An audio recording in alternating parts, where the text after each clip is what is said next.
pledge allegiance to the flag of the United States of America and to the republic for which it stands, one nation, under God, indivisible, with liberty and justice for all.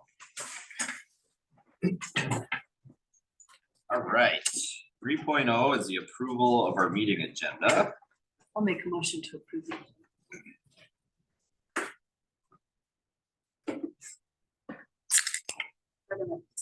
Okay, any discussion? All those in favor? Aye. Aye. Those opposed? Right, agenda is approved. 4.0 is our acknowledgements and recognitions. This evening, we have one on our agenda. Ms. Melissa Oberg, who has been nominated for the National Rural Teacher of the Year for Minnesota. Yeah, Melissa's in the house, actually. She's back there. So yeah, publicly, again, an enormous congratulations to Melissa. Last fall, we honored Melissa for being selected as one of the 4 educators of excellence through MREA, which is Minnesota Rural Education Association. I got Melissa a trip to the state conference where she delivered an amazing speech that you can see on YouTube, and I think had a lot to do with why MREA selected Melissa out of those 4 as the Minnesota candidate for the National Teacher of the Year. So congratulations to Melissa.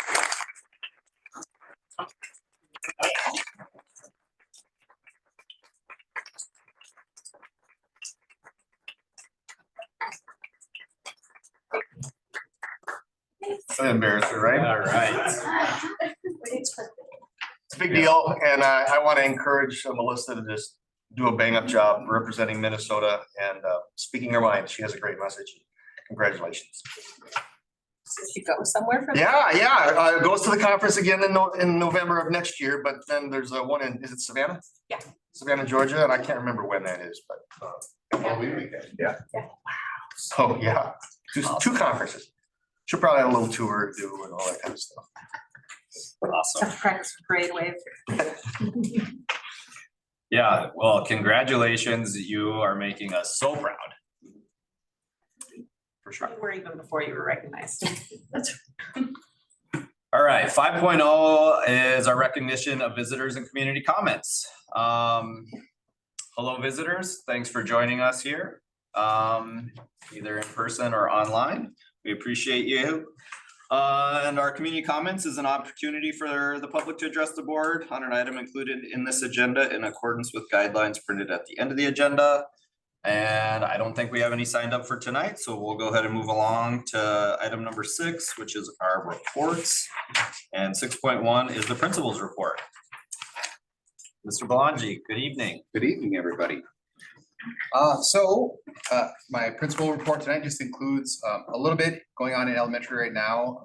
Again, we are recognizing our junior Vikings values. We've been able to have student spotlight given to 150 SOT 2 students so far this year, just showing the values of respect, responsibility, and just being your best. And this month we are focusing exclusively on the value of respect, how we can respect ourselves and others. And then the other big thing happening in elementary is next week is our first of a series of kindergarten enrollment events. So Thursday evening next week, our kindergarten teachers are going to be giving a tour and talk to prospective families from 5 to 6 o'clock. And then we're going to wrap that up in the ACA lobby with some treats and coffee and PTA members and other staff members to answer questions and have conversation with prospective families for kindergarten next year. And then in our middle and high school, the big thing going on right now is course registration. So our students are signing up for the courses they're going to take next year in high school. 8th graders just started today. Their registration window opened up today.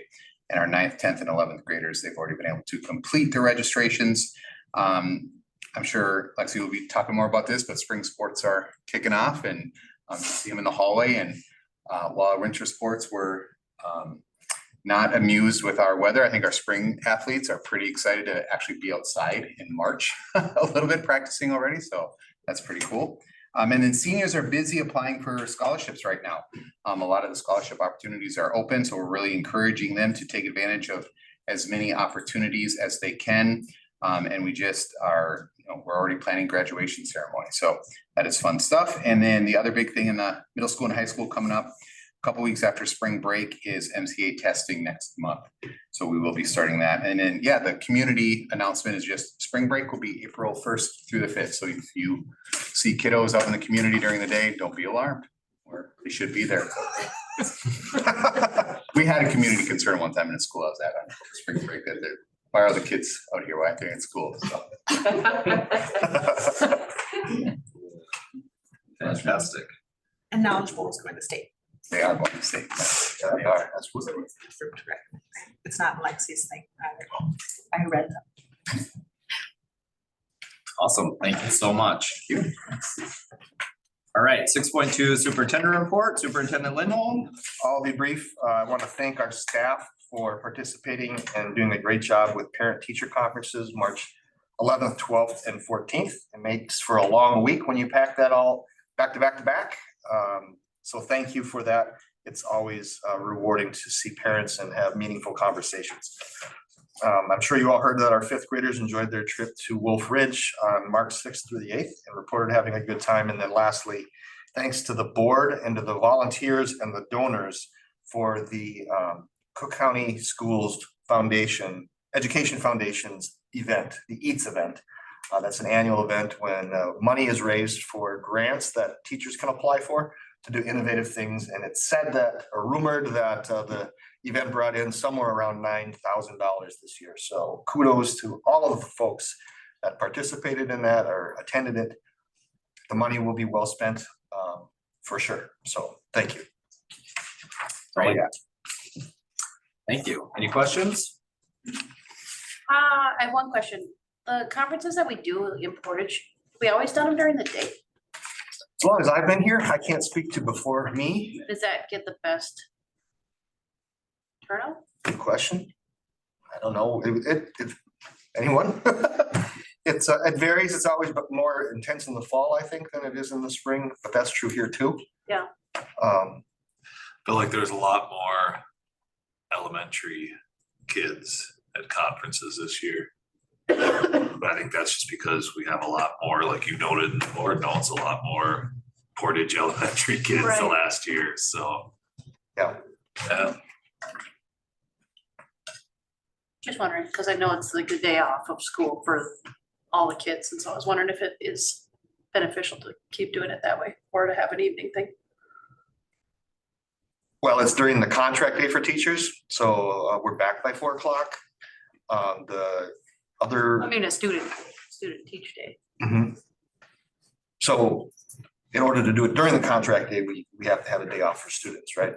So as long as I've been here, that's been the tradition. And then the 2 evenings that are done here in Grand Marais are accounted for in the contract day for their the calendar. Just wondering. No, it's a good question. And districts do it all different ways. Yeah, There's no. I just wonder how like the attendance was, if it was better like that, or if it's less attendance because it's during a work day. We haven't done it the other way, so I couldn't speak to. I don't know, it's tough to say, well, actually, maybe it isn't tough to say, it's like, you know, when we had like these LIEC events and stuff, like our school board meeting, it's tough, and like we had this event, and it isn't just, you know, ISD, it's like, I feel like everything at night it's tough to get people. Well, We had this food for thought event, food sovereignty committee. We had it out in the Sugar Bush. I mean, granted, you know, it was cold last night, but it was nice out, but it was just us people on the committee. So people showed up. So it's like, I don't know. Right. It's way tough. Yeah, it's tough at night. I don't know what the deal is. And clearly a lot of the employers give release time because parents Yeah. do come. Yep. You know, we had at least 15 to 20 conferences going on in that time period. So, I feel like, yeah, I mean, I don't know, maybe this would be a good Maria or Cameron question, but my take is, I don't know that, I feel like everybody that was gonna come came. Mhm. I don't know, maybe that's just, yeah, Well, in Yeah. spring, conferences definitely are different. less attendance Yeah. than fall. Yeah, for sure. I don't remember having a spring one back when I was in school. Do you? We've always had 2 a year, but they sometimes have moved. Yeah. The strategic placement of them this year was to try to get more of our staff there. Yeah. When they're later or earlier, they conflict with basketball or spring sports or winter or spring sports. So, good questions. My big impression was just, holy man, I don't ever remember it being this many elementary conferences. Usually the elementary teachers are kind of twiddling their thumbs. And Right. no, not at all. That's good. Yeah. Okay. Anything else? Nope. All right, we'll move to 6.3, which is our student board report by Lexi Serbach, who's here with us. Hello, Lexi. Hi. All right. Maybe looks like it's in here. I heard we're supposed to get like 15 inches. Did you guys hear that? I've heard 3 to 30. Yeah.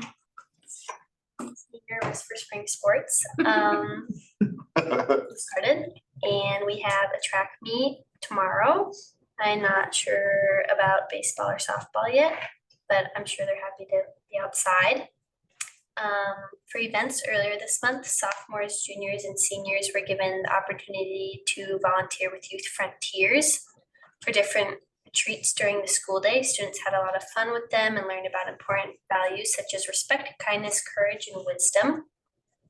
We also hosted the Eats event at school. 13 different restaurants and the school's culinary classes provided food for this event. And like Mr. Lindholm said, it's estimated like $9,000. And for the Cook County ISD 166 Education Foundation. NHS also helped out with that. They set up and ran and took down the event. And over 100 community members showed up to have a good time, enjoy some food and music, and support a good cause. For elementary and middle school, 4th graders have been working on their George Morrison inspired wood assembly pieces in art class with Miss Mila. 7th graders have been learning about plant cells and finishing up their handmade diagrams of them. And seniors have been working hard on scholarship applications. And I also sent out that form that we were talking about last meeting about shorter school weeks, and I just sent it out today, but we have 48 responses so far. Oh, wow, one day. And I got a few emails. Oh. And 54.2% said yes, 22.9% said no, and 22.9% said maybe. Okay, do you guys want to hear the emails too? Yeah. Okay. So I sent it out to 8th graders, 9th graders, 10th and 11th. And one student said, I would not like this idea. If we might do this, we should at least have a week to try it out. But I have a long bus ride and a 3-sport athlete that wouldn't want to get home any later and wake up early. And then another student said, I think that the survey should have a place where you type your opinion in.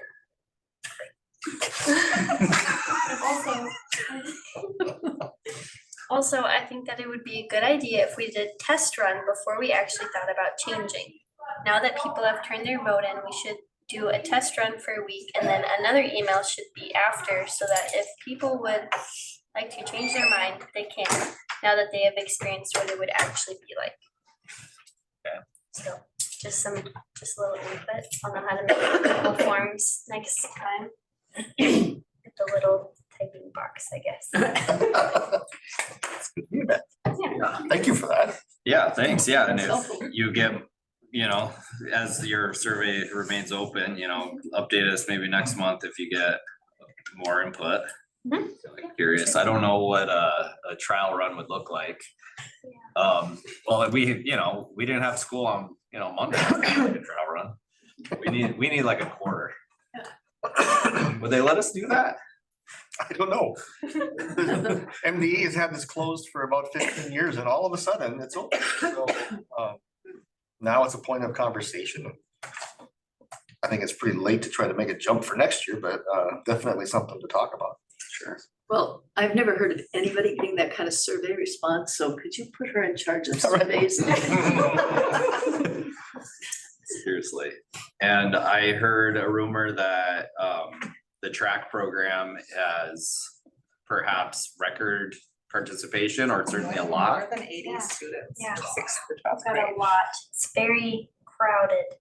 Yeah. For a school that doesn't have a track. Probably should Yeah. bring golf back so we can put some in golf. There was golf?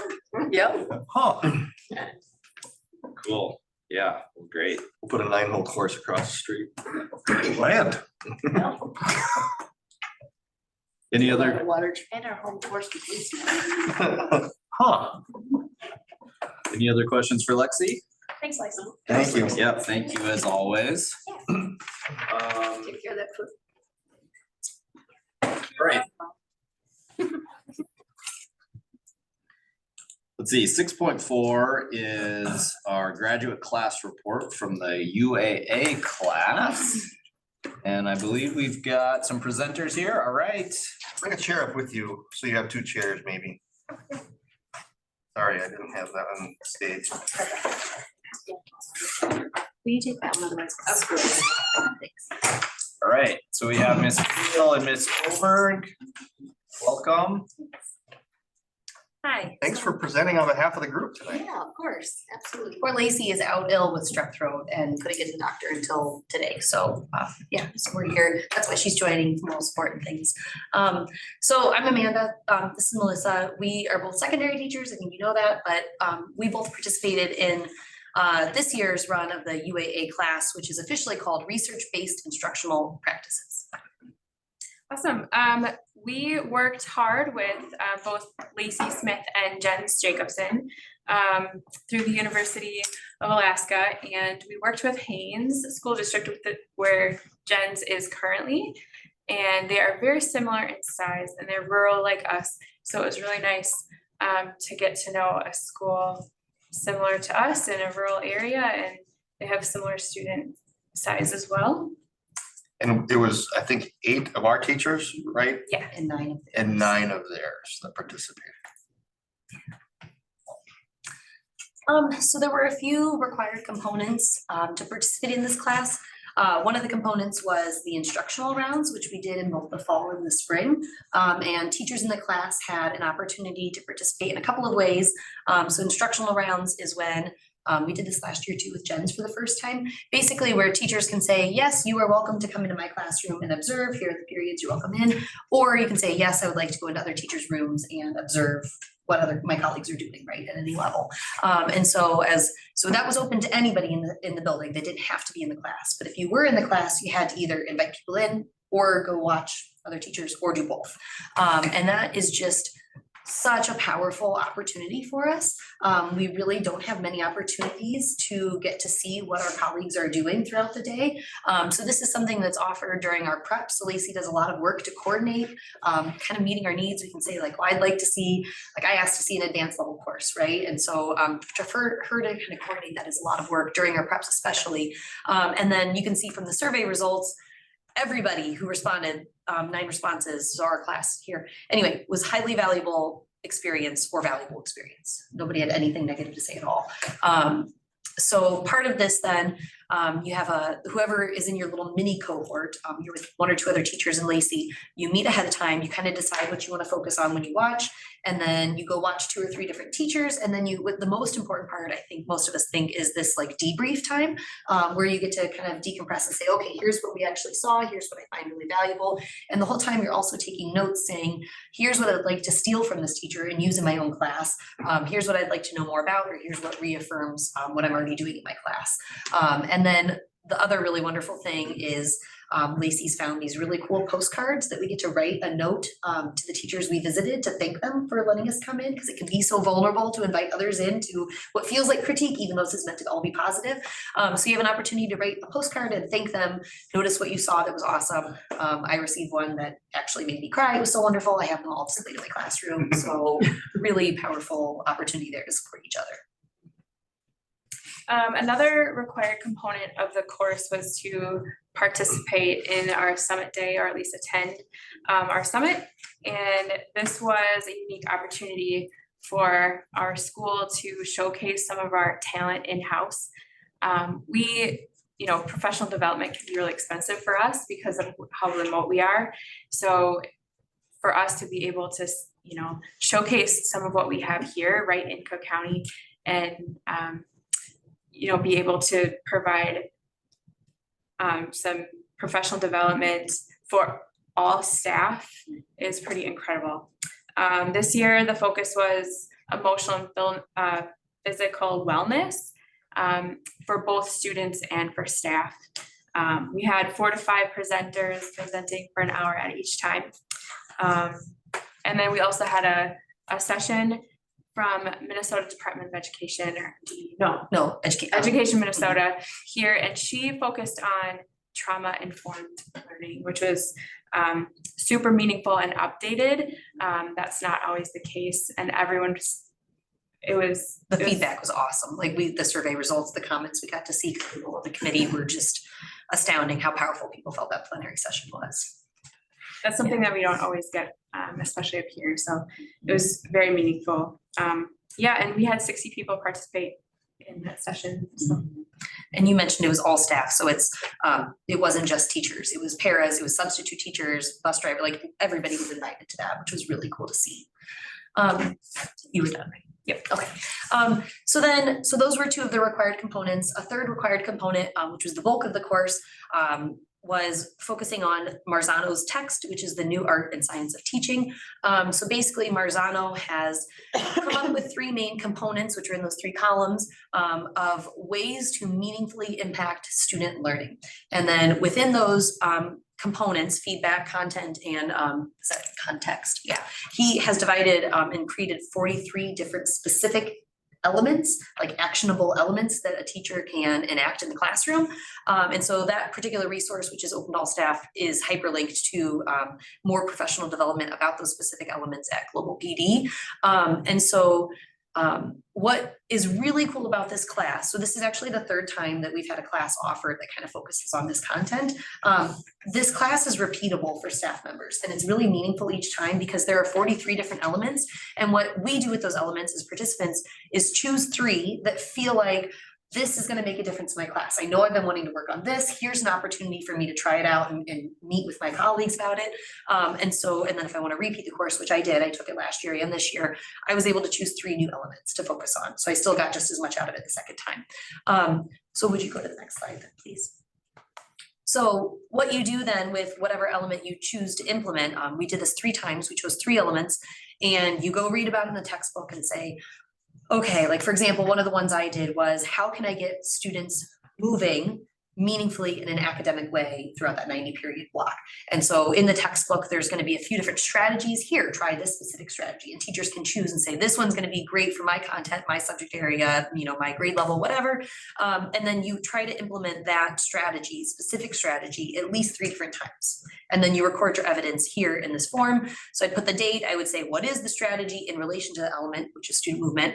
What actually happened with that? You know, like how did it actually go? And then what evidence do I have? And that evidence can look, you'll see it at the end, but it's wildly different depending on the element. Like for me with student movement, I was busy teaching. I was not going to be taking pictures of kids, you know, like around the room, whatever it was. So I just had a description there, but sometimes it's like you make an actual document or you have the actual student work. It just totally depends on the element, what the evidence is. We also had 6 Zoom sessions with Haines School District due to the time difference. I think they were 3:30, we were 6:30 at night. And so it started off with the full class discussion with both groups together. Then we broke off into secondary and elementary to make it more specific to us. We discussed our element and how successful or not successful it was and what we would change next time. We also showed our evidence to the group. And then we also got feedback about our evidence that we were showing. And I think like that part was really powerful because you could also steal stuff from other teachers. And so which was the spirit of it, right? Yeah. Oh my gosh, that was really good. Can you share that with me? That kind of thing. So the class discussions are really powerful. And then it also led to before you go to the next one, though, is that okay? Go back. So I wanted to share just an example of this because unlike other classes that I've taken, what's really neat is that it was our colleagues, and then this time with the Haines staff, like our staff knows our students obviously so well, but, you know, rather than me taking some random online course for graduate credit, you know, with people from around the state or the country, like I was with colleagues who know my staff, know the classes I'm teaching, know these students really intimately. And so for example, one time I was working on redirecting undesirable student behavior, and I had this really difficult class. And I was, you know, talking to the group of secondary teachers and like, okay, well, I really feel like it wasn't very successful. Like I was really hoping to get more out of this, and here's how it went. And it was actually Melissa who jumped in and said, actually, think about like you have 9 through 12 kids in there. Like this is really tough content that you're trying to teach. Like, you know, that like these kids are coming from, you know, like whatever, where their backgrounds were and things. Like actually, this was really successful. Like, yeah, here's some tips of how you can improve, but give yourself more credit than that. And so like I even get chills thinking about that, like how nice that is, because again, we just don't get much time to be in each other's classrooms and be giving that kind of support to each other. It was really, really significant, honestly, for us. So, yeah. So then that leads to our last slide, which this time the final project for the class was to compile, in the spirit of that like happy stealing and sharing of ideas. We compiled a Google site, which if you want to click to the hyperlink at the bottom right there. So Jensen and Lacey put together a Google site that all of the teachers who participated filled in. And then in a second, I think at the top right, can you click on secondary artifacts? I don't know who's in. No, you're okay. Secondary artifacts in the top right, on the actual page there. I'm not seeing. Oh, it's okay. It's small. Thanks. Yeah, that one. Just because they divided it into elementary and secondary. So both Haynes staff and our staff went in, and it's probably gonna be slow to load, but yeah, put in what our evidence was. Those are what's in those 3 boxes. So I think like all of those are hyperlinked to those particular slideshows. Describe the elements, describe how it went, what we would change, what grade levels it's appropriate for. So now we have this like incredible master resource of all of the different elements and strategies that all these staff members tried, which is really cool. One thing that I really found powerful is I am a very unique teacher up here. I'm the only level 3 DCD teacher in all of Cook County. And so I am often feeling alone, and it can be challenging to find appropriate resources. It can be challenging to find relevant, you know, especially because I also do the job coaching stuff. It's really difficult in a rural location to find those things. And so for me to make a relationship with a teacher that's exactly like me was really fun. And now I have this relationship with another teacher, and we've been sharing curriculum, resources. Hey, did you try this? And we've been back and forth like at least once a week, emailing and sharing information. And even just, hey, today was a really hard day, you know, this happened. And like no one else would get that but me. So it's been really fun to have that relationship develop from this class. It's great. Google site. Right, isn't that neat? So we really just want to thank you for this opportunity to do this class. We're really hoping that we are able to, this is the 3rd time that Jens and Lacey have offered a class. We had one just like this last year, I think, you know, and then we did a book study for 1 credit over the summer, which I participated in, and you did too, and then this one. So we really hope that we can continue to offer. It's a really affordable way for us to get graduate level credit, which is great. Staff can also use this for relicensure credit instead if they prefer. Anyway, but it's been awesome. Yeah. Do you guys have questions that we can try to answer? It's great. When you retake the class for the 2nd time, you're getting credit again. Yeah. Yep. Yeah, because the expectation is that I would choose new elements and strategies and try new things. So Yep. Cool. Great. It feels like this is so much more meaningful than the just usual like graduate credits you take. Absolutely. That's how we feel, right? Yeah. I mean, it's really similar to that conference. Like, wow, I get to learn from someone that I actually work alongside, and I know you're really good at this, and I never get a chance to talk with you about it. And it's been really great. Everything has come from this, and the HRS position, I think, have been really excellent. One of the things that superintendents talk a lot about is what's the return on investment for all the money we're investing in professional development and teachers doing graduate work that moves them across a salary schedule. Another way to do the math is, you know, how much do we pay for one highly qualified teacher over a span of a 35-year career as they move to the right on the salary schedule? And a lot of graduate work is a pretty poor return on investment. It's true. This is pretty outstanding return on investment, the way it's being done, and the art that Lacey and Jets weave into it is pretty phenomenal. We are lucky to have those two. And lucky to have people like you that participate in and are vulnerable. So thank you for that. Will there be an opportunity to like continue this sort of like taking the class with this cohort at a different place? Sort of that arrangement is maybe changing. I don't know if that opportunity kind of can exist in the future to have that.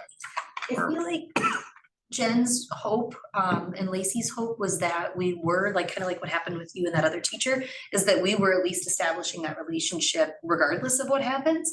So I have no idea because it's Jen's and Lacey that teach that course and offer it. So I don't know what their plans are. I could definitely see a future where we decide this is a meaningful relationship. We're both so isolated and unique with our student populations and see it continuing for sure as a possibility. Sure. Anything else? Thank you so much for coming in and sharing this with us. Yes, that was fantastic. All right, 7.0 is our consent agenda. Is there anything that needs to be pulled for further discussion?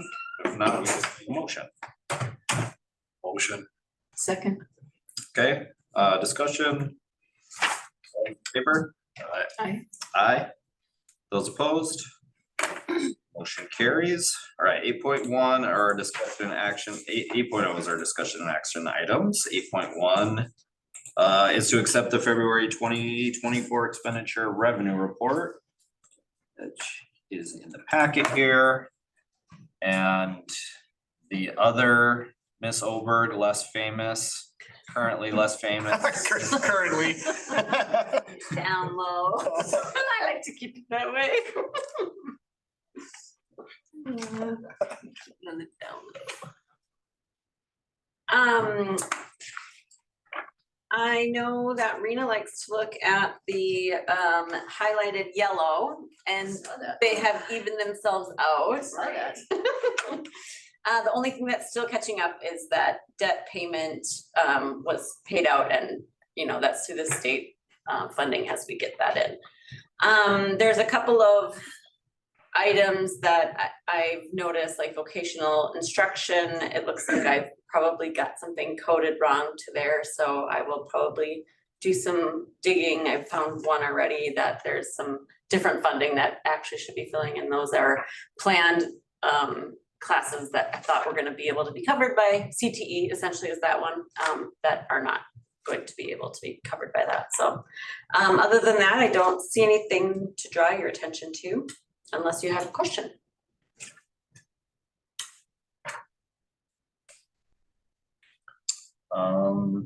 If there aren't, yeah, if there aren't any questions, we just need a motion. I'll make a motion. Accept this.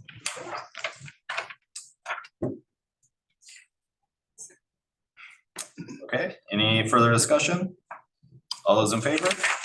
Aye. Aye, opposed, motion carries. 8.2, we have a discussion with DSGW. I'm not the only one that must do that. DSW shoes. Yeah. Welcome, John. Thank you for having me again. Thanks for being here. And Natalie is also here with us this evening. So welcome, Natalie. Yes, thanks. It's practically important. So we had Certainly a fixture in here. For the people that are online, unfortunately, the way we're set up here tonight, you're not able to see the screen and what their board members are looking at. So you'll just have to listen to the conversation and feel free to reach out to me later this week or next if you have some specific questions. So with that, Mr. John Erickson. Thank you, Chris. So we had a nice 2.5 hour plus meeting discussion today with with the design group and kind of work through. What I'll say is we're kind of getting into a little more of the details as to make sure we've got all the spaces that we need. So we had a lot of conversation about, specifically looking in more detail. What's on screen you see is kind of the last go around where we were in the bubble diagramming or block diagramming. What we're getting into now, and see if I can get the right one open, is we're starting to develop a little bit more of what you would be kind of expecting to see as a floor plan, actually putting in walls, starting to think about relationships of space and how they function to support the needs. Probably the big thing, what we're trying to do at this point is we're not trying to design and finalize everything, because a lot of that's gonna come after a referendum passes, a whole nother many weeks of design interaction that will carry that into even more detail and making sure that everything is addressed. What we're trying to do is nail down, do we have enough square footage in an addition? Do we have enough, areas remodeled? Do we have the right amount and types of spaces in these areas? And then what that does is it starts to define what we're trying to get to is what we think is an overall budget. So I won't necessarily go into detail on all this. A lot of this is kind of the notes and the scratching and the input from the meetings and the conversations about, moving this. No, we need this type of a room here. We need that. As this gets cleaned up, then you'll start to see more of a detail, and we can go through that. This is our working draft, if you will. Kind of the next one graphic I want to show. Get this one. So what this is that a version of that first one where we started to overlay, get more colors onto this drawing. And what we're trying to do here is more in line with helping Kevin and Natalie and their team start to identify kind of the budgetary parameters of what this project entails. So from the standpoint of what the colors mean, the reds are addition square footage, additions to the building. That has a different square footage, dollar figure that gets attached to it because it's a new construction. Even the gymnasium has a different square footage attached to it if it's office space, that type of thing. The green, dark green, is kind of light remodel spaces, and these are finish, maybe a little bit of casework modification, but really kind of taking the space and just making some minor adjustments for a reassignment of what that space use might be. The orange, the medium, gets into a medium remodel where, we're getting to a little more heavy. We're not gonna rearrange everything, but we're going to need to add things like, change the technology in the room. Maybe the room repurpose is more than just, it's different flooring, more than upgrades, that type of thing. Like cafeteria, acoustical treatments, that type of stuff. And then the yellow is kind of heavy remodel. That's where we're really changing space configuration. We're taking down walls, we're opening things up. We're, maybe looking at some roof modification, like the bathrooms, we're anticipating this point and budgeting accordingly that those are basically gutting them out, redoing them from the sanitary system up. So that gives us, based on this, we can kind of work together with Natalie's team, get some square footage, start applying those square footage numbers and budgets, and then start identifying the kind of the rough magnitude of what this project could be. The other related piece, I'm gonna go to it, that one, is our site. And again, we're so kind of bringing in some of the previous conversations. This is an overlay of the floor plan over the aerial photo to start understanding how the additions may impact the current site layout. Like right here, we got to be careful that we're not impacting that drop-off drive. The other major piece to this is, football and track configuration. Some of the conversation was, you know, could that field, if we redo it, let's do it in the manner that it's in a spot feasible, but it's allowing the greatest long-term flexibility for the site.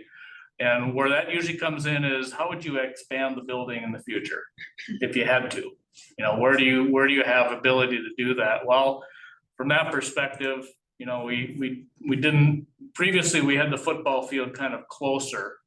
So we thought, well, let's see, you know, maybe there's a better option to push it further to the southeast. A lot of that's gonna depend on, you know, what's the topography in that area, how much, you know, how much more work can we push that way. One thing it does do though, is it also opens up the potential to add some event parking back in this gray box area. So it would support activities on the football field, the track, the softball field, that would be part of the football field, and the gymnasium spaces. So we start to look at that kind of in the context of the overall budgets as well. And it starts to kind of bring up the discussion about, you know, different questions as we move forward. These double red lines here kind of imply and really are placeholders to a conversation about the bus access from the bus garage area. Currently, you have to go out onto the street, come back in, intersect with all the student parking and you know, the parent drop off queuing that's happening in here. If that was a direct connection, buses could conceivably come in, loop around, queue up, load or drop off, and theoretically depart the same way through the bus yard, and then come back on that, I forget the name of that street that's coming out of the bus area.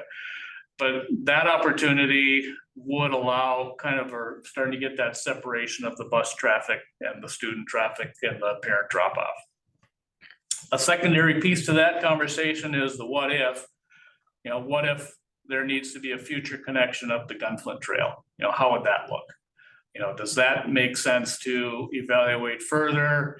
Does that, you know, part of that is it parking, expanded parking to support this? You know, so there's kind of all those moving parts that have to kind of get understood relative to, you know, both cost, both what you feel is really feasible or necessary.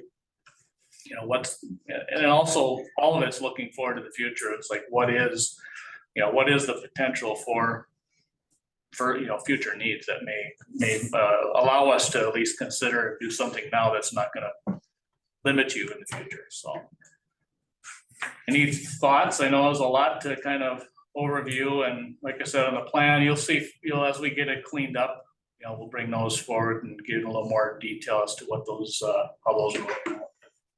Good input today. Is going vertical ever like a viable option, like looking to the future? It can be. You kind of need to get, you need to get to a point where you have enough to justify the added cost for the elevator and the stairs, you know, the infrastructure basically.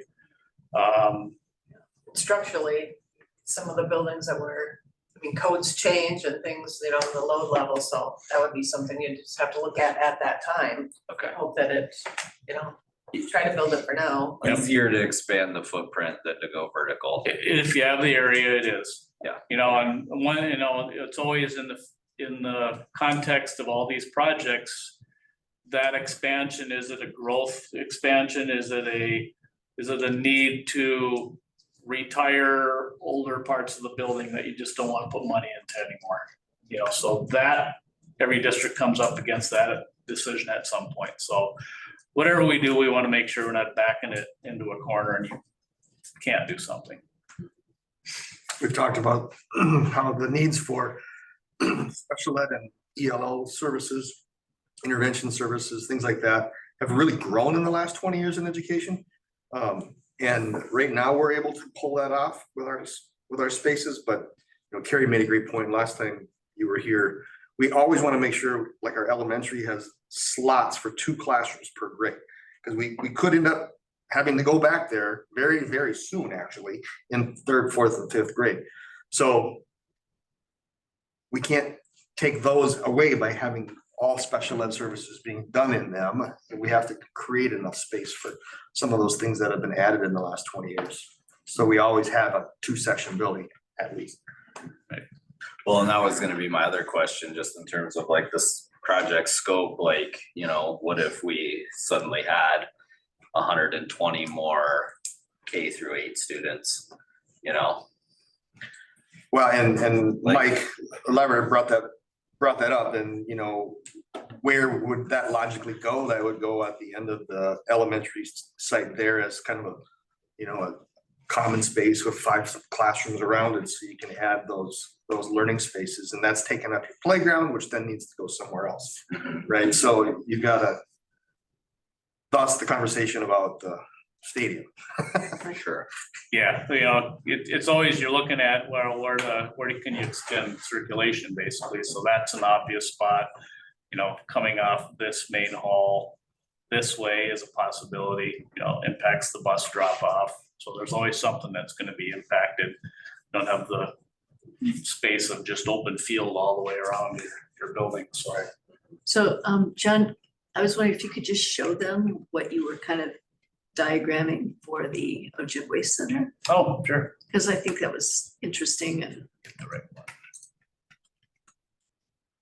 So bear with me, as I kind of preface for the previous group, is we've got an overlay. We're actually working over kind of the old original CAD files that we were able to find anyway from the 90s. So that's what this grayish bluish color is that layout. So there's things that aren't represented here yet, like the Y addition isn't built into this yet. As we start developing this, we're bringing all this and putting it into a newer software. So as part of the Ojibwe space, for reference, this is your existing entry vestibule right here. This is your existing administrative office space. So we're proposing a new entry vestibule here and kind of expanded commons. And then this footprint as part of the commons would be the AAC space. That would be kind of as you come into the enter the school, kind of first thing you see. The Ojibwe classroom would be directly behind it, and that gets expanded a little bit as well, so we can accommodate up to 25, 30 students. Potential for direct access to exterior space, that type of thing. But really starting to open up some thoughts as to how the design aesthetic might flow through this commons, you know, the curved spaces. Thinking in the future, you know, we can start thinking about flooring, about treatments, ceiling treatments, and kind of reinforcing that starts to create that design concept to move forward with, so. And for your reference, that was, you know, replacing or this space and this space are where those, or half of that space where this is now. So moving those over here opens up these for, like Chris said, you know, maybe we need these to potentially be future elementary classrooms. And then this room could actually then be converted into a flex room. Folding partition wall, much like this, maybe this could be the boardroom at that point. So a lot of moving parts that's still in this phase, but a lot of good discussion and kind of excited to take the next step, clean it up, come back in a couple of weeks, 3 weeks for the next meeting. The last slide where you had the whole school, Yep, the aerial photo one. yeah. How come, you know, where you put the parking lot there, on the end of the playground, there's that big open space there, how come? Oh, right here? Yeah, That could be a possibility too, yeah. just less impact on the woods, I think, if you were to, Yep. For parking stuff? yeah. I mean, I think we were thinking both gymnasium activities and they don't, Well, they're not that's the allowed through football. that door though, right now, I mean. currently, but would that change? The fitness center there, you know, for summertime and. Right. things. I think that was the thought anyway. So that creates a different thought as far as how you manage the building during those activities. Would it make sense then to this be your main activity parking lot? Use this entrance, thereby securing more of the building. Trails. Yeah, so you're not walking through the center of the building to get to the gym. You're walking in the activities entrance to get to the gym. Yeah. And there's also, we haven't put anywhere on here the shot put discus area for track, so that's something else that would possibly need to consume some of Yeah, that. that might, I mean, some of that could be down here even utilizing some of that, but yeah, there's good opportunity. I think some of that affects, you know, contingent upon, do we consider running that connection through buses? Interesting to me that the picture we're overlaying doesn't have like the current entrance to the I know, parking lot. I know, this is off of Google, it's like, Google Maps is not up to date. It drives me crazy. that's been there a long time. Yeah. That's my exact thought. Yeah, as the Yeah. Y, Good idea. but it doesn't have this connection. Not even- Our county GIS is up to date. Yeah, I'll go over there and get it. Yeah. They have good maps. Google isn't. Yeah. They get pictometry every 3 or 4 years. Right. Okay. So this is maybe a little in the weeds, Not but I had a comment from somebody recently who was like in support of certainly the athletic field and track kind of thing, but they were like, well, artificial turf, you know, make sure you talk to people who've actually played on it before you put that in. You know, there's obviously trade-offs away from natural grass in terms of, you know, it's more versatile, but it comes at a cost, right? Yep. I mean, what are you guys hearing about, you know, and what's the sort of the state of the art in that regard these days? You know, are people regretting that decision or does it seem to be good? You know, it's even to the professional level, it's, well, this last year with all the Achilles injuries, it's come up again. And, you know, I think I wouldn't say that's the only negative, and that's a huge negative, obviously, but the ability, especially on the high school level, to have that field available and for longer use, longer season.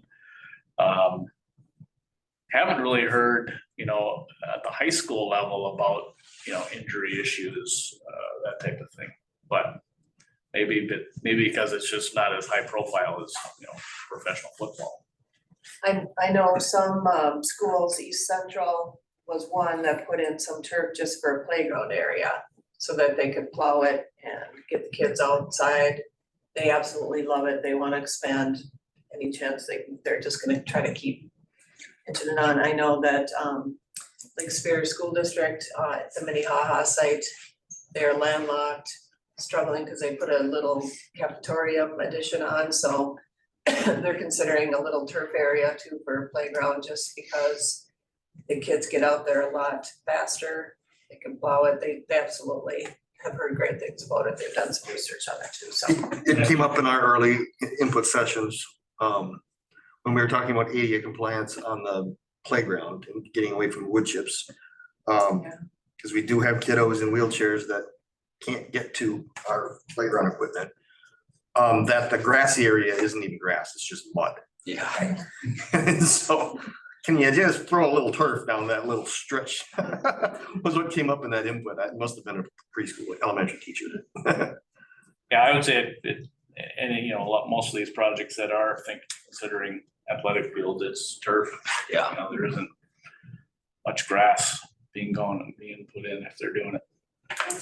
I would imagine over the years you end up saving money on just the maintenance, people mowing it, trying to keep reseeding Watering it, it. watering it. Yeah.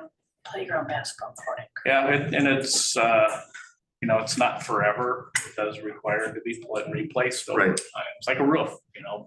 Can you use long LTFM dollars to replace it when that comes around? I don't know. That's a good question. We can check on that. Yeah, I think we'll double. It's a long ways out, but that, I mean, Yeah, that would be something you could budget for. I would think so. I mean, it's a there is a life for life. facility, yeah.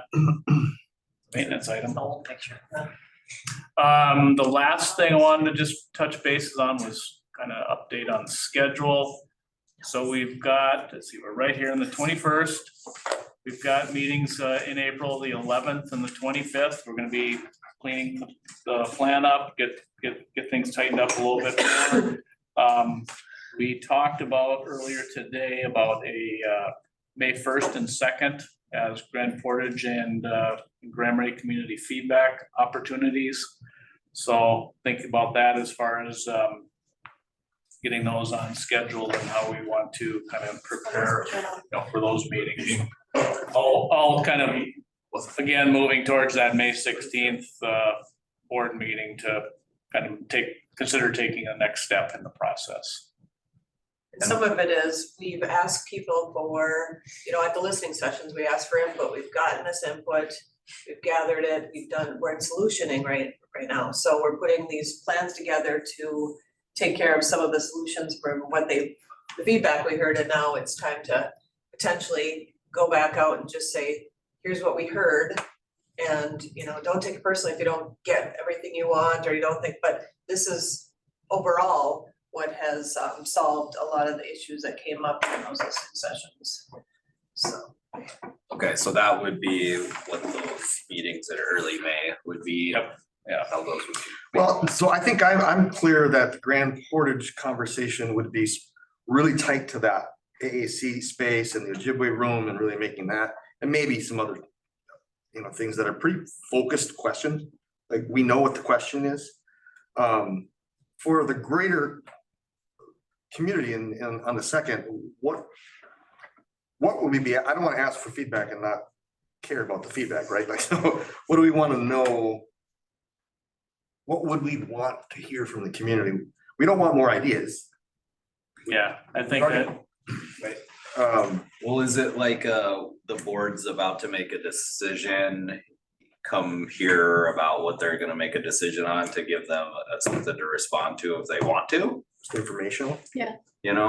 Here's what we've heard, here's the solution that we've come up with. Here's the scope. Here's the of things we're looking potential. at to talk about those ideas that came up in our input sessions with the facility assessment, with the demographic, trying to keep all these puzzle pieces together. Here's what the solution to the puzzle looks like. This is what we're talking about. Would we be talking numbers at that point? Dollar, no, yeah, Well, Dollar. we could. would have to, yeah. Because on the 16th, don't we have to know if we're doing like 1 question, 2 question, 3 questions? Not No. necessarily, no. And really May and June, we put the 16th down as kind of what be nice to know if we're that comfortable for a vote then, for you guys to say, yes, we want to move forward, or no, you don't want to move forward. But we really have it to June to be able to do that. If there's things that came up and said, okay, let's explore this. This is kind of where it's coming together. Obviously, the financial pieces will be there. You'll know what the tax impact would be. Todd Rapp's gonna come up on April 25th. And he's just, a strategy guy. He also talks about tax impact. He'll talk about, political climate if you want to. He'll talk about how many questions that he sees, and just kind of stats more than anything, not specifically for you guys, but just in general, what the thing is, and then just have those kind of conversations so that then we can come back and have more conversation if you need to before, May 16th or into June. So is there a feedback question we could ask on May 1st and 2nd that would help the board with, this is 2 questions, this is 1 question, this is 3 questions?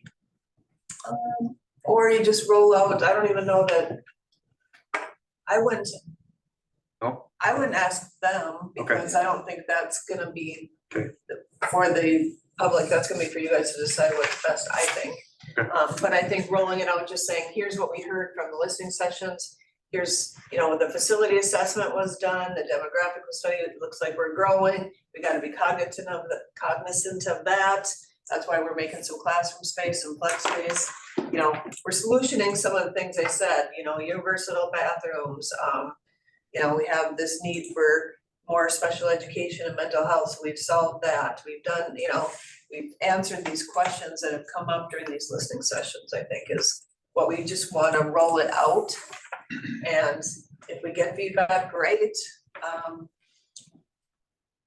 You can take it all in, and I don't know that anything revolutionary would change, because really we've been moving the dominoes around, around creating these solutions, and I think it's really coming together where we've answered a lot of the concerns that we've heard.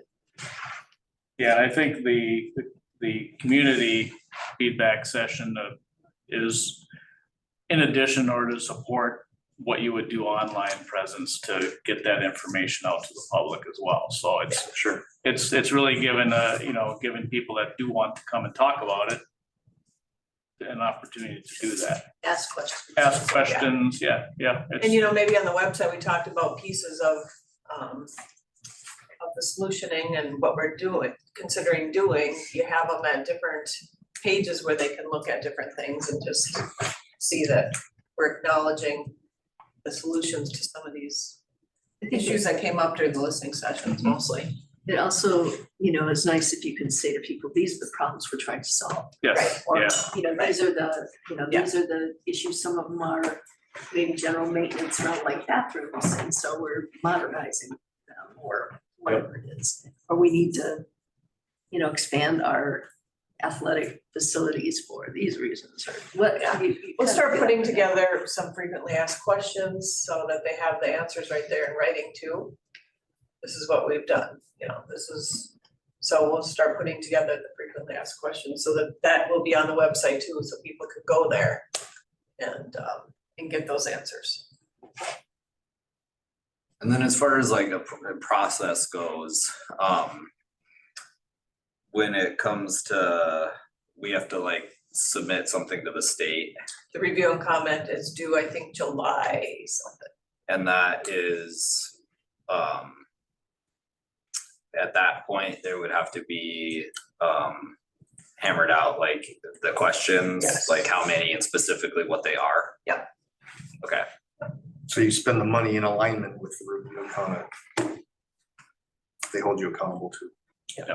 So I think that's the second kind of good topic for the June 6th meeting. Yeah. Kind of Could be. hammer that stuff out. Is and it June 6th and June 20th?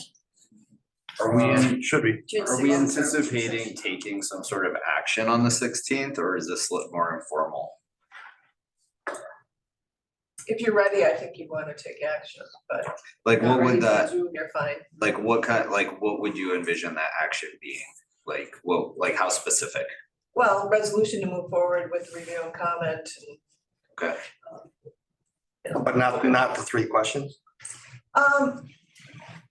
I don't know that you'd want it at that point, because review and comment, if they don't sign off on it, then We got nothing. you got nothing, or they don't authorize all of it, or, you have to. So are we review- talking Review numbers and comment. on the 16th? Like, are we sort of committing to like a particular like scope? Ballpark, like financially? Yeah, because that's it'll gotta be- all be in the review and Yeah. comment. Yeah. Yeah. Okay, Review and comment will have, it's a pretty lengthy document, documenting how and why and what you wanna do and how much and. okay. And then there'll be follow-up action to determine 1 question, 2 question, 3 questions. Yeah, but we'll start that talk Sure. when Todd Rapp's here, even on the 25th, unless we wanna move him to a work session so we can have more discussion or. Sure. But right now, he's teed up for the 25th. Natalie, is that review and comment like all of the things? You want all of the things in there? So Basically, basically, have the option for the questions or? Yeah, I mean, we're gonna Is it talk in that about document too? the questions. And we're gonna talk about the specifics to some degree, but not total details, because I know people can't afford to, until you really get down to the nitty gritty. We talk about the square footage, like for an example, like John said, the safe and secure entry with the admin addition is approximately X number of square feet, So it's kind of compartmentalized. Yeah. Yeah, it's the detail of the plan really isn't part of it. It's Right. kind of what are you resolving or trying to do? So at what point will we have kind of like a ballpark, like financial picture of like the different like component parts, like total scope / like, well, if you subtract the gym or if you, Right. you know what I mean? Yeah, Some of we're those first working stuff. right now on budgeting, and we'll put together what I call the grocery list, so it'll have, and you can X items in and out Uh-huh, to know approximately what it would be. And then we had some numbers run at some point, just in general. And we'll get your financial advisors to run some more numbers, just so you know what the tax impact would be. That'll be part of the April meetings too, or Yeah. the tightening the plan up and then starting to identify that related. We'll wanna have a picture in our head by May 2nd for that. May Yes. Oh, for yeah. sure. Yeah, so it's gotta happen in April. And we're getting close with these diagrams, even No. tweaking today was important, so I think that's kind of the last tweak as far as going for budget numbers. I think we're sitting pretty good for that, don't you, John? Yeah, and like I said to the group earlier today too, is we're just scratching the surface of the design process at this stage of the game. You know, once the referendum passes, that's when we actually really get into a lot of the detail and the whole, then it really gets fun, yep. So the high level budgets, when you talk, heavy remodel versus light remodel, there's just a number that we put towards in the square footage, and you try to make sure that you're covered, but yet you're not down to the nitty gritty, like what kind of carpet or Sure, flooring or something. sure. Cause in the final design, as that goes through that process and there's approvals through that, I mean, you could conceivably still kind of take a little bit of a turn and be like, well, Oh, yeah. the way that it's up is basically a pot of money now. Right. that Right. You have to stay with it. and Yeah. kind of Yeah, we had one school where the classroom addition was over there and the gym addition was over there, and when we got design, it was all over here. Yeah, Yeah. Start opening walls, you find stuff. right, They don't hold you to every specific, they just know what things you're trying to, what you're trying to accomplish and what problems you're trying to solve for the district, and how you're trying to better educate kids in the more modern world. And how long does that process take, once we've got our side done and we submit it for that review and comment? They have like 60 days or something I think to it's a 60-day period. to send us back their comments and whether they're gonna approve the review. So sooner is better than later, because August, September, October is. Are they Short time accepting those applications just on a rolling basis, or do they have like a date they need to be, that everybody submits them on or something? Well, there's a deadline, and I apologize, I don't have it, I know it's in July, I believe, but I have Kevin in my office, who I think you We met him. He's already kind of teed up all the information as he's doing budgeting, he's gathering it, so we'd be able to turn that document around pretty quickly. And it's kind of leading up to, I think you have to do a board action to get on the ballot. Right. Yeah, And there's in there too. our date for that, so working Yeah. back from that. yeah, so As a I'll get group, those we can dates know. put together for the next meeting to give you the hard dates and stuff, but just wanted to make sure you guys feel comfortable with where we are, and that meeting today was really helpful. 2.5 solid hours of like going Move through this more over of the there, move nitty-gritty that and- over here. And that's the way, that's normal. Yeah. That's just part of the process. And it's good to have people who know, Yeah. who's in what position and where they should be and how they interact with other staff members. So that was interesting too, and good for us, because we wouldn't know, that, Lacey should work with, or.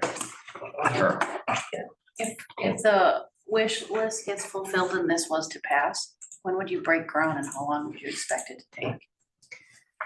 Well, you'd pass it in November and you'd go into design for what? I would say it's probably a 4 to 6 month process, but likely it's, it's that following summer breaking ground. 2 summers in a And then, row. and then that's a 12 to Yeah. 16 month. The reality of this one, it will be working in the construction schedule, understanding with your school schedule, because there's gonna be certain parts where it's gonna be, we gotta hammer this out during summer only. So, Summer slams. yep, summer slams, and usually what happens is you got the summer and you're doing, you start the additions and the heavy remodels that you gotta get done before, school starts, but it may not be all of it. It might be first phase, you might not get to the rest of it until the next summer. So that could affect that schedule. And then Sometimes you can do additions while school's going on. Right, yep, If you can do it safely. there are times we can do You could that. like It's just a add matter that of- gym during school. Yeah. Absolutely, that's So a there's certain perfect, things that we can be working on. that's all nice and back and, you know, relatively out of the way. The front part's the hard part in that comment. And we, you know, we have some meaningful conversations about the school year calendar for 25, 26, and 26, 27. It's really common in construction phases to expand your summer by 2-3 weeks. Suck it up. You don't have a spring break for 2 years in a row. Yep. You know, you bite the bullet on a few things to make sure that the contractors have an extra 2 Get rid of that extra week after Memorial Day. I've been saying it the whole Yeah. time. It's amazing what that does to the construction. And it's in law that one of the only reasons you can start before Labor Day. So you could actually start school a full week earlier or something like that. If the commissioner says yes. Sure. Okay.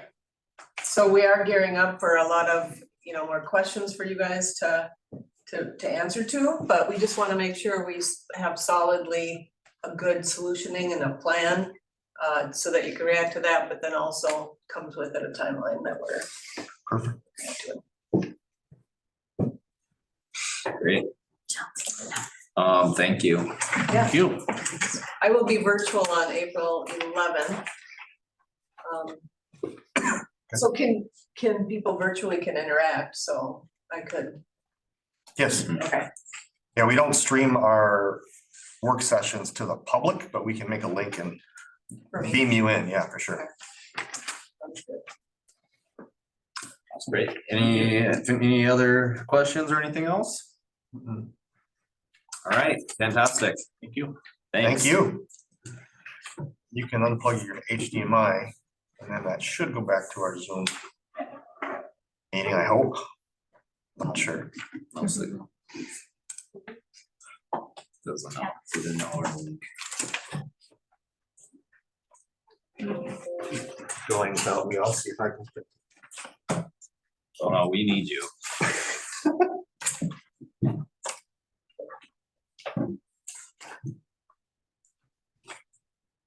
Is it a? I think they can see us because I It's just a different input or something, we're just Yeah. seeing it, okay, I think they can see us because I can see. Okay, the Zoom meeting. got it, okay, great, thank you. Yep. Technology, you needed it. Stretch your legs anyways, okay, 8.3 is to approve the 23 to 25 employment agreements for the unaffiliated employees. I'll let you speak to that, please. Yes. Yeah, you've been made aware in our board notes and through some correspondence from me that Carrie has taken the time a couple of different times to come down. Drive safe, folks. Thanks. To meet one-on-one with all of our unaffiliated employees. And for the folks that don't know who that means, that's all of our at-will employees that are not part of a union. So our district office staff, head of food service and bus drivers and transportation and custodians and our tech support person, Kevin Anderson. It's all of those people. And they all have individual at-will contracts. And so roughly what was applied across the board was a 5% increase to salaries in year 1 and 4% in year 2. A bump up in health insurance to match the teachers' settlement. And then some adjustments to a couple of things for a few folks. So a salary adjustment for 2 or 3 people. We added some days to. Mostly based on market, right? Based on market, and then with one person, we actually added some days to the work year because of their responsibilities. For our 260-day employees, adding a few days of bereavement leave and some longevity pay opportunities. So the settlement costs land very close to the settlement costs in terms of percentage increase to the CCEA settlement, around 11 to 13%, depending on how you do the math. Okay.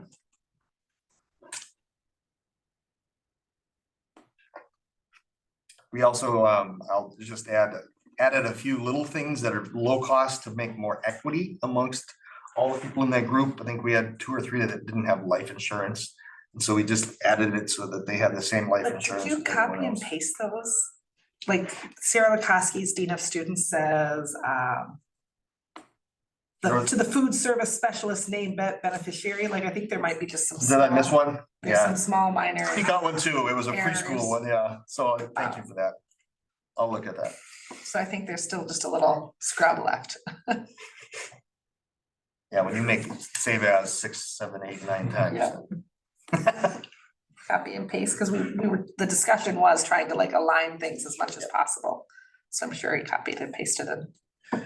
Is there any intersection between any of this and just in terms of like what we need for the summer and the new unemployment legislation and how some of these contracts kind of converge around that? Unemployment? No, I don't think so. Just because historically, we had certain positions, they would staff like summer programming, but now that those positions are eligible for unemployment, there's situations where we're having a hard time staffing some of the Yeah, summer programs. that doesn't impact this group at all. No. Okay. That's more our paras and food service and stuff like that. Okay. So no, not in this situation. Okay. The one thing that we're gonna have to do our homework on is the new ESST legislation and how we transition into that into 2026, I think, right? So that's coming down the pike, but that's a way out. Okay.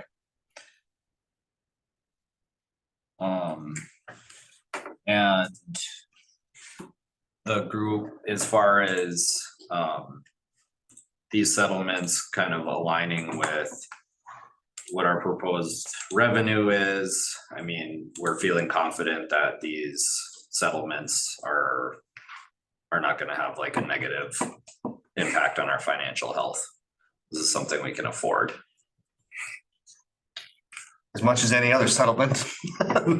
Luckily, this is only like 8 or 9 people, right? So the overall impact is far less than Teamsters or the teachers union, just because it's a small number of people. One of the things I pay attention to is daily rate of pay, staying aligned.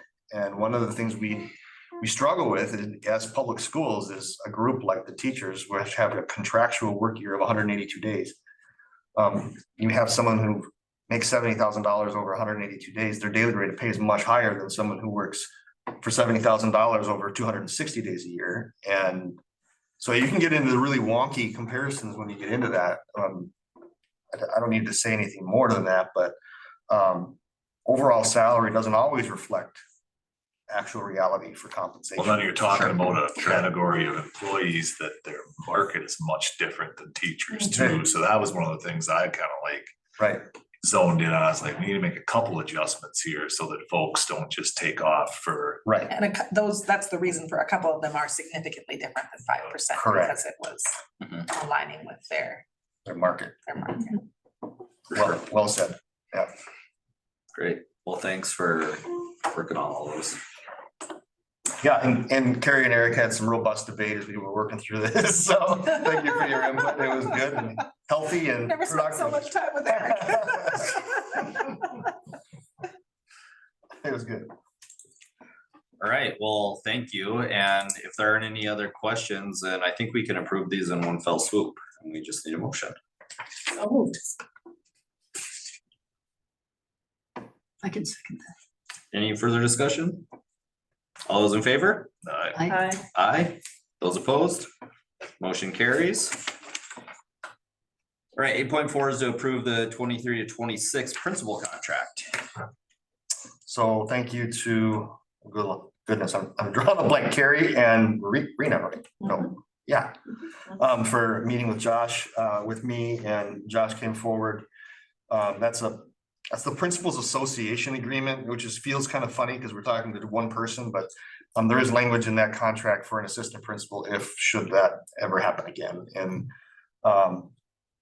so the salary increases here, this is a 3-year contract, 3.75%, 2 and 2. And then just some small increases to 403B, a stipend for an EDS, YMCA, small increase to health insurance. And Mr. Belanger, we were able to confirm, Teresa was able to confirm that we can bump up health insurance to $150,000. Life insurance. Life insurance, sorry, life. at actually no increase in cost to the district, so. Nice we talked. You're a healthy guy, apparently. That must be. That's a big jump. Or not, I mean, if, you know, want more life insurance, who knows? I hope you're okay. Thanks. They're not worried about it. Great. Great. Thanks for doing that. Thank you, Rena and Carrie. Any other questions or comments on this one? If not, we just. What's that assistant principal stuff like? So, well, I can explain it.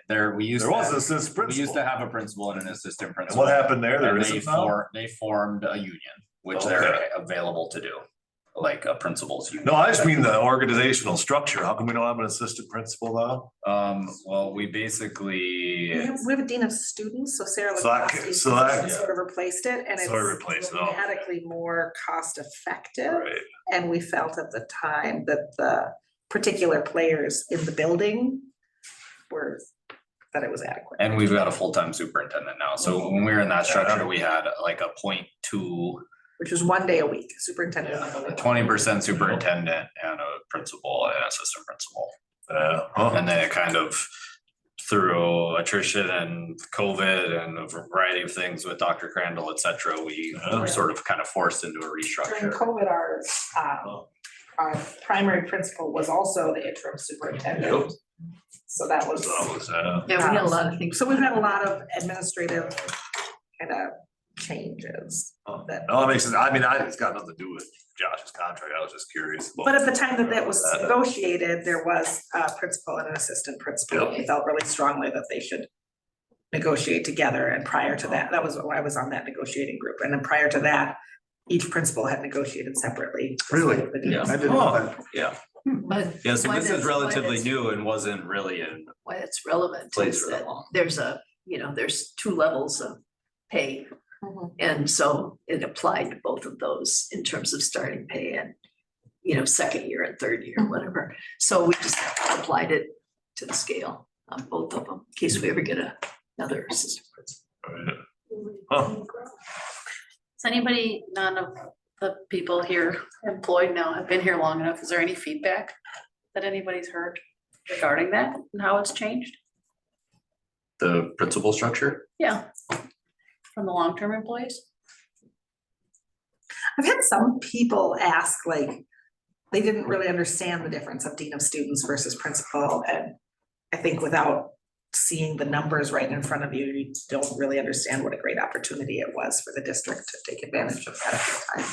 Well, and I think, there's a lot of things that kind of change. It's not like apples to oranges, because we have the superintendent, more of a superintendent role here, the dean situation, and then we also have the HRS coaches, Right. which I think probably plug into some of maybe what principals did a little bit too. Or what You know what I mean? they- Just in terms of like interaction What with, they were supposed to do. yeah.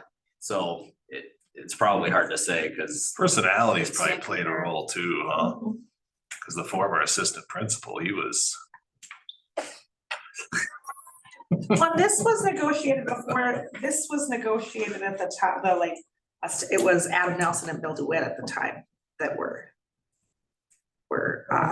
the players at the time that they unionized. Oh, It wasn't who I suspect you think it is. okay. But then they both left and people got moved in and out. It was a complicated time for us as a board. And the decision to go dean of students was after assistant principal interviews, looking at the pool that already exists, that existed in Oh. applicants. Yeah, And it was another middle of the school year thing. It wasn't yeah. like we advertised all summer. It was like we needed more help in that Right. department. Yeah, Yeah, and so. but a lot of an assistant principal's role is more disciplinary. Right. Yeah. So having a dean of students who was just focused on that rather than all the other Better way things to that are go. assistant principals. So it made a lot of sense, a lot of ways. Yeah, no, makes sense. I mean, I think it's fair to say we landed at something that's working really well. And so, But it's consistently just sort of changes as the players change. It's for sure. Right, so. There's a need. That's kind of what I was getting So at. the attrition happens and then who do we have and how does it fit and things like interim superintendent during COVID and these types of things are just, you just sort of work through it in a way you wouldn't have maybe planned to do it had you had different circumstances. Once in a lifetime. We hope. Okay, we hope. We hope. All right, well, any other questions? If not, we just need a motion. on this I'll make a one. motion. I'll second it. Okay, further discussion? All those in favor? Aye. Aye, those opposed, motion carries. Always like to put at least one person kind of through the ringer when we approve their contract, so thank you. That was Josh getting thrown into the ringer. It's not It put wasn't much of a. on edge, it's just on edge. All right, 8.5. History of your position. 8.5 is to accept donations for March, and they are in the packet here. I have a question. Yeah. Since lunch is free, what do you do with those lunch account donations? There was significant lunch debt from last year, that had carried forward. And so we had, So we just pay it? We don't go and collect it? well, we've been trying to collect it, and this generous donor said, we'll cover it. And so they offered that amount of money, $2,714, which covered, from what we can tell, pretty much all of the debt from last year. There's still kids that have $30 in debt because they're getting extra food or whatever for current year, but these were some big bills that just That's nice. wanted to take on. Cool. Thank you. So there is, and there'll remain the potential for people to carry a balance on their lunch accounts. Just Absolutely. in terms of, Yeah. because you get kind of the base meals, but then there's. Right, other well, I things just you can got buy. one of those, your student or your child is negative. And I'm like, I swear, I just put $50 in, like, not, how quick is this little kid going to, not very little kid anymore. It's track season, I blame Getting them, an extra, yeah. that, just getting all the extras, right? And you're like, oh, Yeah, how does that work? Like, stop eating, little dude. well, is it eating or is it just, kids want a vitamin water and all this dumb stuff? Well, that's what I end up wondering as a parent. Yeah, is just like, dude. Is quit it getting opt in vitamin. for the, like, extra à la carte crap, some Doritos instead of. Yeah, exactly. You know, like, That's a And I parenting can't- decision. I can't hover over. on that. The question is, I know that it's not like a big number, but in the future, I mean, kids, of course, are gonna get their meal, but if they're putting extras on their account and then they're racking that bill up, how do you stop that? That's a parent thing, right? Well, I think at some point in the, At some point, the they lunch only let fees- you go yeah. so Yeah, much. if they're in debt, they You can't get it like you can't that. keep going. Yeah, Right, that's you true. can't get your vitamin water. Correct. Right? Yeah, the Julie or whoever's there will stop you and say, no, you can't have You it. don't have extra. you have You can have your insufficient lunch. funds.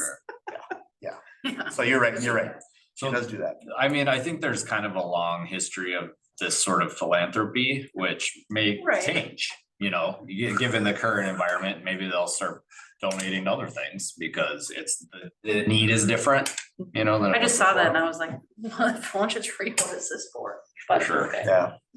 Uh, Yeah, a handful of families had a really big hole from previous years. Or year, last year. All right, any other questions? Kay has these wonderful thank yous from the kids that you're still taking care of us and sending out. Yes, we actually are sending out our first ones. this Thank month. you. Awesome. I feel like that. I appreciate that someone's taking that on. For sure. All right, we just need a motion to accept. So moved. Second. Any further discussion? All those in favor? Aye. Aye. Those opposed? Resolution is adopted to accept the donations. Thank you.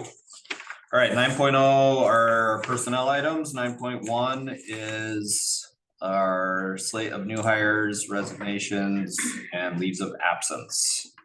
Presented here in the packet.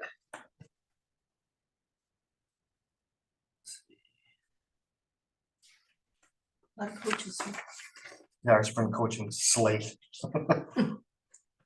Yeah, thank you to those that coach. We absolutely appreciate their time. Glad to see Jen's back. Oh, Terrence coaching softball too. Funny. Yeah. It's good to see those guys coming down for that. Yeah, there are a lot of people happy to see Mr. Jacobson coming back. So I make a motion to approve the new hires and resignation sheet as presented. Second. Okay, any further discussion? Thanks so much to all these people that are willing to come in and work with our students. Yep, for sure.